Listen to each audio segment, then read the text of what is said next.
Hello there and welcome back to another edition of the Hot Lap Classic Remastered. This time we're taking a look at the 1999 Honda NSX Takata GT.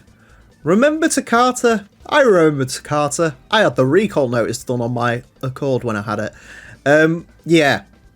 Bit unfortunate, but Takata did make some pretty banger liveries, and this one isn't really one of them. I'll be honest, I much prefer the yellow they'd use in later JGTC seasons, but you know, it's got green wheels. It's cool, it's an NSX. And of course, this rounds off our trifecta of GT500 cars. We've had an R33 Skyline, the Zexel, we've had the iconic Castrol Supra, and now we have the Takata.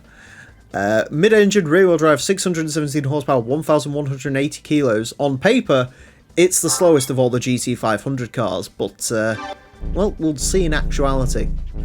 Anyways, this car is going to get 6 laps of the Motorsports Online track in order to set the best time it possibly can. Our current leader is the Toyota Celica Rally car, which has a time of 27.552. The Takata NSX unlikely to beat that. The quickest GT500 car we had, thanks to last episode, is the Castrol Supra. It's at a time of 28.992. The 98, which I think had slightly less power than this. The 98 Castrol NSX set a time of a 28.970. So the question is, will this be quicker? Will the NSX come out on top once again?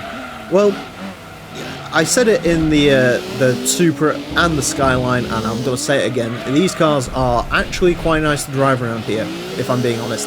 Even the NSX, which, if I remember rightly, this has a bit of a reputation for being quite a handful in... well, it's quicker. Nice. Ruin the suspense. Yeah, this has a bit of a reputation for being quite a hard car to drive, but no, the NSX has actually been the quickest one around here. I don't know why. I guess there's no turbo, which means it doesn't...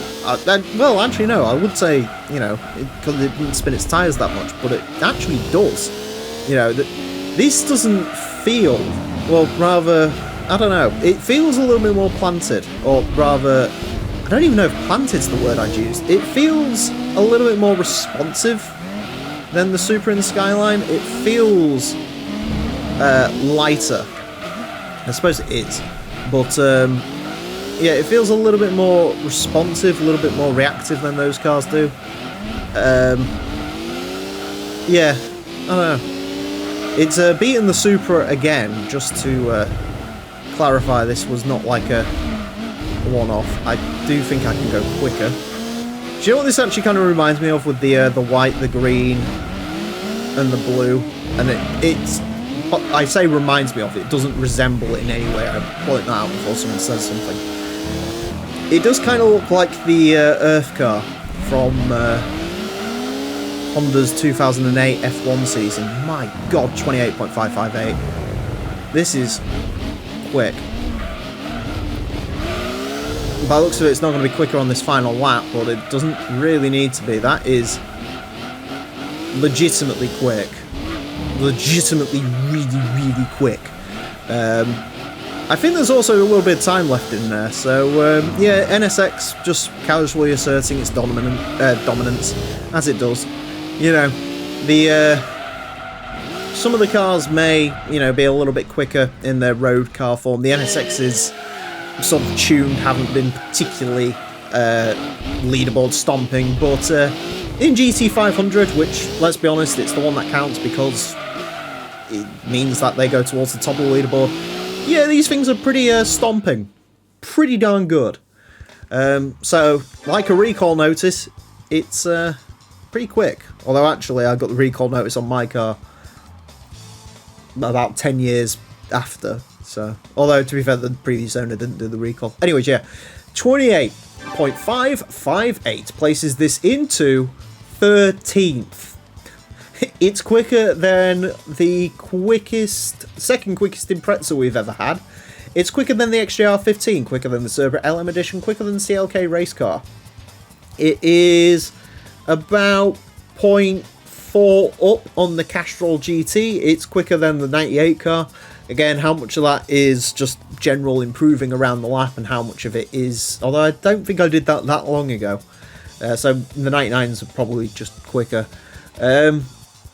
Yeah, I mean, in terms of stuff it loses out to, there's not a lot that really is left to prove. I mean, yes, would it have been nice to beat the Celica Wed Sports? Yeah, so it means it's not technically the quickest JGCC car, but it also beats a GT1. So, yeah. Mental. Anyways, that is it for this episode. Thank you all very much for watching, and join me next time where I promise you I will not be driving a GT500 car. Until then, farewell.